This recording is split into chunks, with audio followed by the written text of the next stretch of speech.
कराची एक ऐसा शहर जो कभी सोता नहीं, जहां हर सड़क पर शोर है, हर मोड़ पर भीड़ और हर पल आवाजें ही आवाजें। हॉर्न की चीख, ट्रैफिक की लड़ाई, बसों और बाइकों की भाग दौड़ और मशीनों का लगातार शोर। लेकिन इसी शोर के बीच कुछ लोग ऐसे भी होते हैं जो थक चुके होते हैं। ऐसा साइलेंस।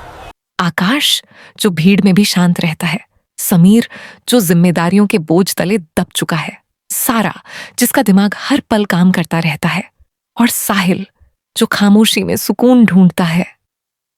उन्हें नहीं पता था कि जिस सुकून की तलाश में वो इस शहर से दूर जाने वाले हैं, वही सफर उन्हें एक ऐसी जगह ले जाएगा जहां से वापसी आसान नहीं होगी। आकाश के फ्लैट में 4 दोस्त बैठे थे। सामने पिज्जा, कॉफी के मग और जहनों में दिन भर की थकन।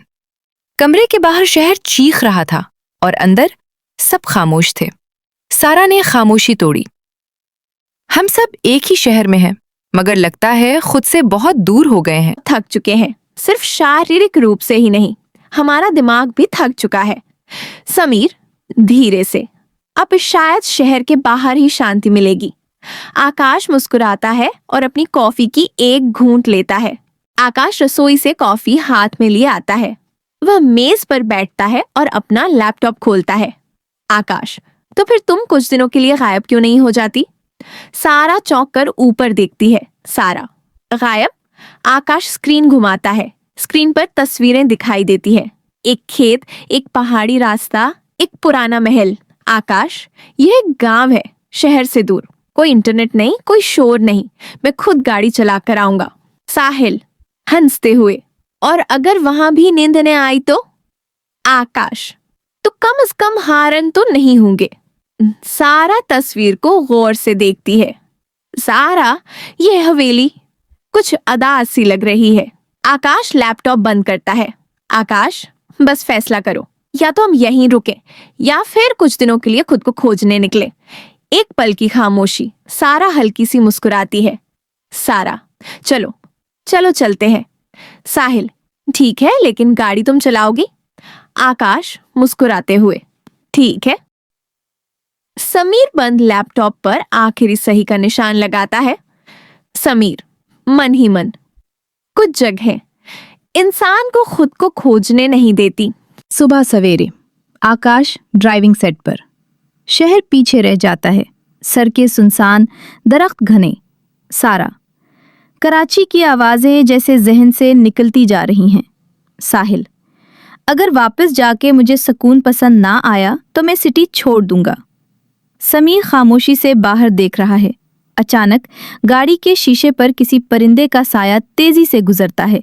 समीर चूक जाता है मगर कुछ नहीं कहता। शाम ढल रही है, गांव की हद शुरू होती है। गाड़ी आहिस्ता हो जाती है। अचानक सड़क के किनारे एक बुढ़िया औरत खड़ी नजर आती है। सफेद कपड़े, बाल बिखरे हुए, आंखें गहरी। आकाश गाड़ी रोक देता है। सारा, क्या हमें पूछना चाहिए रास्ता? आकाश खिड़की नीचे करता है। आकाश, माँ जी, पुरानी हवेली का रास्ता? बुढ़िया औरत सीधा सारा को देखती है। बुढ़िया, हवेली तुम्हें बुलाती है, मगर सब वापस नहीं जाते। साहिल, माँ जी, डरा रही हैं। बुढ़िया आहिस्ता आहिस्ता पीछे हटती है और उंगली से अंधेरे की तरफ इशारा करती है। पलक झपकते ही वो गायब। हवेली नजर आती है, बड़ी, खामोश, पुरानी। दरवाज़ा खुद ब खुद चरचराते हुए खुलता है। अंदर एक शख्स मिलता है, रहमत खान, देखभाल करने वाला। रहमत खान, कम लोग आते हैं और जो आते हैं वो बदल जाते हैं। ये जुमला फ़ज़ा को बोझल कर देता है। सब हवेली में दाखिल होते हैं।